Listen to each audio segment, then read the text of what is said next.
Mega TV நேயர்களுக்கு வணக்கம். பெண்கள்.com நிகழ்ச்சியில் சுபகிரகம் பகுதியில் அனைவரையும் சந்திக்கிறதுல மிகவும் மகிழ்ச்சி. இன்றைக்கி நம்ம இந்த மார்கழி மாதத்தினுடைய பலன்களை பார்க்கலாம். மேஷ ராசி நேயர்களுக்கு இந்த மார்கழி மாதத்தில் பார்த்திங்கன்னா இப்போ சூரியன் தனுசு ராசியில் சஞ்சாரம். ஸோ பாக்கியத்தில் இருக்கக்கூடிய சூரியன் நமக்கு அனைத்து விதமான நன்மைகளையும் தருவார். இதுவரைக்கும் குடும்பத்தில் இருந்த சண்டைகள், நமக்கு கணவன் மனைவியோடு இருந்த பிரச்சனைகள், குழந்தைகளோடு இருந்து வந்த பிரச்சனைகள் இதெல்லாம் மாறி சந்தோஷமாக இருக்கக்கூடிய ஒரு காலம்தான் இந்த மேஷராசி அன்பர்களுக்கு. ஸோ இந்த மாதத்தில் வரக்கூடிய அமாவாசை 30ஆம் தேதி நமக்கு ஹனுமத் ஜெயந்தி வருது. ஸோ இந்த ஹனுமத் ஜெயந்தியில் நீங்கள் ஆஞ்சநேயருக்கு வெண்ணக்காப்பு சாத்துவது நல்லது. அதே மாதிரி இந்த மார்கழி மாதத்தில் வரக்கூடிய பௌர்ணமி அன்றைக்கி நமக்கு ஆருத்ரா தரிசனம்னு சொல்லுவோம். ஸோ இந்த ஆருத்ரா தரிசனம் ரொம்ப மேஷராசி அன்பர்களுக்கு சிவபெருமானின் அனுகிரகம் பரிபூர்ணமாக இருக்கும். அன்றைய நாளில் அன்னதானங்கள் பண்ணுங்கள். அண்ட் வைகுண்ட ஏகாதேசி இதுவும் ரொம்ப விசேஷம். மேஷராசி அன்பர்கள் அன்றைக்கி பசுமாடுகளுக்கு உணவு கொடுத்தீங்கன்னா இந்த மார்கழி மாதம் நீங்கள் எண்ணிய காரியங்கள் எல்லாம் சிறப்பாகவே நடைபெறும். ரிஷபராசி அன்பர்களுக்கு குடும்பத்தோடு ஒற்றுமையாக இருப்பதற்கும் இந்த மார்கழி மாதத்தில் நீங்கள் நினைத்த காரியங்கள் எல்லாமே நடப்பதற்கும் கிரகங்கள் அனுகூலமாகவே இருக்கின்றன. சூரிய பகவான் 8ஆம் இடத்தில் சஞ்சாரம் செய்கிறார். ரிஷபராசி அன்பர்களுக்கு இந்த கிரக சேர்க்கைகள் பார்த்திங்கன்னா இந்த மார்கழி மாதம் ஒரு கிரக மாளிகாவாக ஒரு 2-3 நாட்கள் அமைகிறது. சுக்கிரன் சனியோடு சேருகிறார். இந்த சுக்கிரன் சனி சேர்க்கை 10ஆம் இடத்தில் ரிஷபராசி நேயர்களுக்கு இந்த மார்கழி மாதத்தில் பொருளாதாரத்தில் உயர்வும், அலுவலக விஷயமாக உங்களுக்கு பொருள் ஈட்டக்கூடிய வகையும் கிடைக்கும். அதனால் ரிஷபராசி அன்பர்களுக்கு இந்த மார்கழி மாதத்தில் பொருளாதார உயர்வை நீங்கள் பார்க்கலாம். திடீர் யோகங்கள், திடீர் பணவரவு உங்களுக்கு சந்தோஷத்தை கொடுக்கும். இந்த மாதம் சஷ்டி திதியில் முருகப்பெருமானையும் மற்றும் ஏகாதேசி திதியில் பெருமாளையும் வணங்கினால் நீங்கள் எடுத்த காரியத்தில் வெற்றி பெறலாம். மிதுன ராசி நேயர்களுக்கு மார்கழி மாதம் எப்படி இருக்கும் பார்த்திங்கன்னா ரொம்ப மனதிற்கு நல்ல ஒரு நிம்மதியான ஒரு மாதம். நிறைய குழப்பம் தீரும்.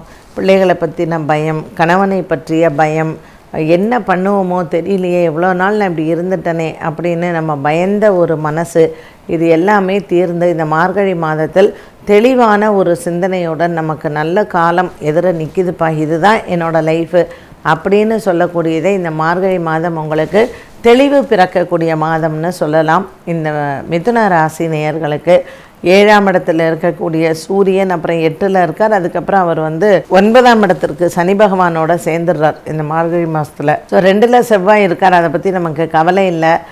நம்ம எப்பொழுதுமே வார்த்தைகளில் கவனமாக இருந்துட்டோன்னா அதை பற்றி நம்ம கவலைப்பட வேண்டிய அவசியம் இல்லை. வீடு வண்டி வாகன யோகங்கள் இந்த மாதத்தில் கொஞ்சம் நிதானித்து யோசித்து செயல்படலாம்.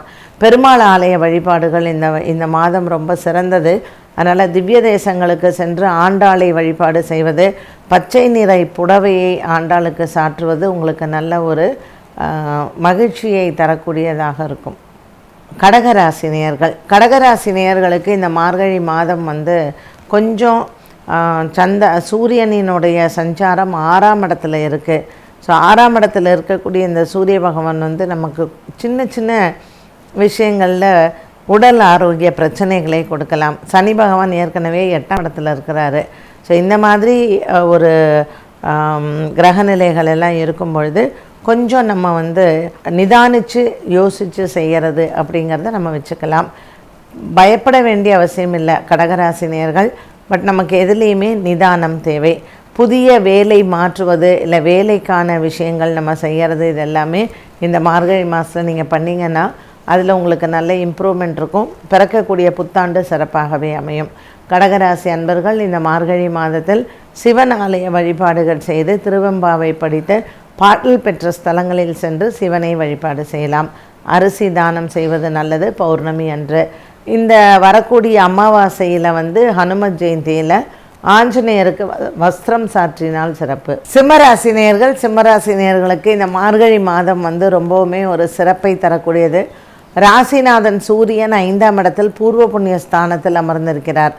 தனுசு ராசியில் இருக்கக்கூடிய சூரியன் சிம்மராசி நேயர்களுக்கு நல்ல ஒரு சந்தோஷத்தை தருவதான ஒரு வாய்ப்பினை கொடுப்பார்.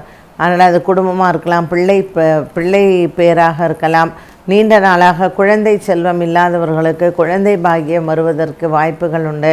ஸோ இந்த சிம்மராசி நேயர்களுக்கு மனதில் இருக்கக்கூடிய ஒரு குறை மற்றும் மனதில் இருக்கக்கூடிய சில சஞ்சலங்கள் எல்லாமே மாறக்கூடிய ஒரு காலகட்டம். சிம்மராசி நேயர்களுக்கு இந்த மாதம் பார்த்திங்கன்னா எடுத்த காரியத்தில் வெற்றி கிடைக்கும். வணங்க வேண்டிய தெய்வம் அப்படின்னு பார்த்திங்கன்னா சக்கரத்தாழ்வாரை வணங்குவது, சனிக்கிழமை தோறும் செவ்வாய்க்கிழமைகளில் நரசிம்ம பெருமானை வணங்குவது சிறப்பு. கன்னிராசி நேயர்கள், கன்னிராசி நேயர்களுக்கு இந்த மார்கழி மாதம் நல்ல ஒரு மனதிற்கு நிறைவான மாதமாக இருக்கும். எந்த ஒரு மன கவலையும் இல்லாத மாதமாகவும் அமைகிறது. பெற்றோர்களினுடைய உடல் ஆரோக்கியத்தில் இருந்த குறைபாடுகள் தீரும். 6ஆம் இடத்தில் இருக்கக்கூடிய சனி பகவானின் சஞ்சாரம் கன்னிராசி நேயர்களுக்கு சில சத்ருக்கள் வருவதற்கு வாய்ப்புகள் உண்டு. இந்த சத்ருக்கள் அனைத்துமே உங்களால் வெற்றி அடைய முடியும். ஏழுமலையானை பிரார்த்தனை செய்வதும் மற்றும் செவ்வாய்க்கிழமை நரசிம்ம பெருமானை வணங்குவதும் சிறப்பு. பிரதோஷ காலத்தில் நந்தி பகவானை வணங்கி நந்தி தேவருக்கு அபிஷேகம் செய்வதும் மற்றும் சிவன் ஆலயம் சென்று சிவனுக்கு வில்வத்தினால் அர்ச்சனை செய்வதும் இந்த கன்னிராசி நேயர்களுக்கு நல்ல ஒரு முன்னேற்ற காலமாகவே அமைகிறது. எடுத்த காரியங்கள் அனைத்துமே உங்களுக்கு வெற்றியை தரும். இந்த கன்னிராசி நேயர்களுக்கு மார்கழி மாதத்தில் சதுர்த்தி திதியில் விநாயகரை வழிபாடு செய்தால் இவர்களுக்கு வெற்றி கிடைக்கும். மார்கழி மாதம் முழுவதும் ஆண்டாள் சன்னதிக்கு சென்று புஷ்பம் வழங்கினால் திருமணமாகாதவர்களுக்கு திருமணமாகுவதற்கான வழியும் பிறக்கும். என்ன நேயர்களே, இன்றைக்கி மேஷராசியிலிருந்து கன்னிராசி வரைக்கும் மார்கழி மாத பலன்களையும் பரிகாரத்தையும் பார்த்தோம். மீண்டும் சந்திக்கும் வரை நன்றி, வணக்கம்.